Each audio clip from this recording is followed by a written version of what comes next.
averaging about a run an inning today. That's got to be a good feeling as a coach. Yeah, whenever you're scoring in a lot of innings, you like that. I'm a little greedy. I thought we actually were a few at bats away from turning those into real cricket numbers, and unfortunately, we didn't do that. We didn't execute as much as I'd like, and maybe that's.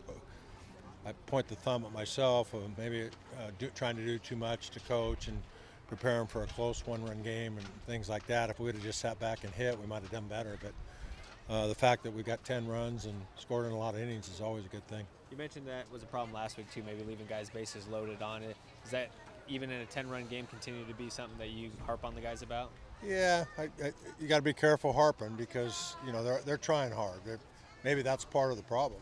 They get that bases loaded spot or second, third with key runs and squeezing the bat a little bit more, and just instead of just letting it happen and having that infectious RBI at bat. And we had a lot of good at bats.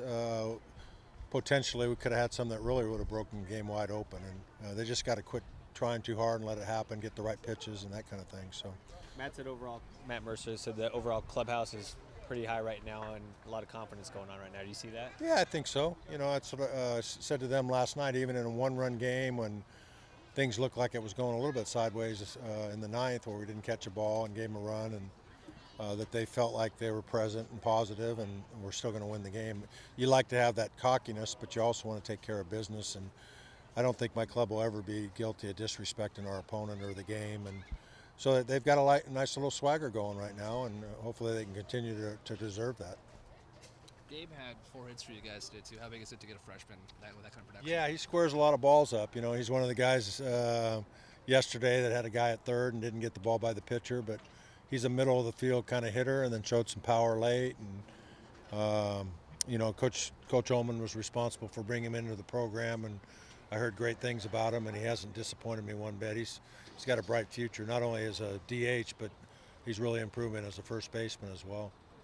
Mercer too, was solid today. I mean, how big is it to have a sophomore and a freshman?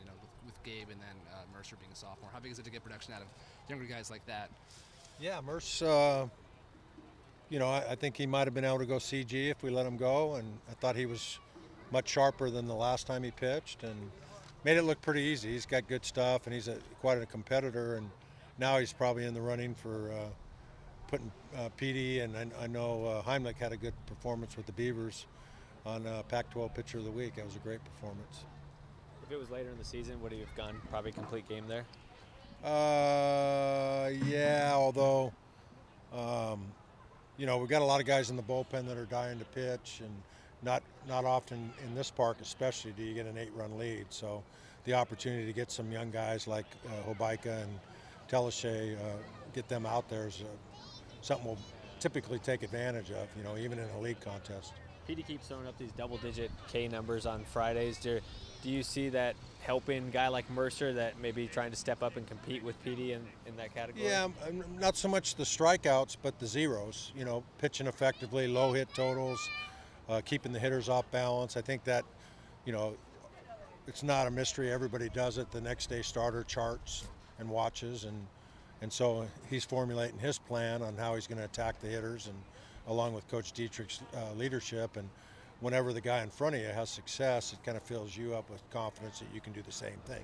Whether it's right or wrong, you still have to earn that, but it's better than the opposition coming out and squaring every ball up and you go, gee, how am I going to pitch this guy? In college baseball, the Friday night starter, although I know we played 4 this week, represents a real key guy for the defensive tempo of the entire weekend, in my opinion. If a guy has a blow-up start or gets hit hard, your bullpen's used up a little bit, and sometimes that makes the whole weekend go sideways.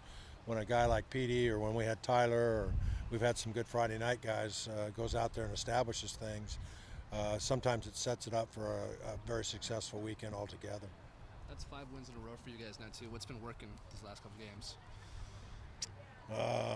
I don't want to be a smart aleck, but getting more runs than the opposition. It's been a mixed bag of different things. The constant is if we continue to get the pitching and Coach Dietrich's influence on the quality of the pitching staff, the strikeout to walk ratio, playing good defense behind our pitching.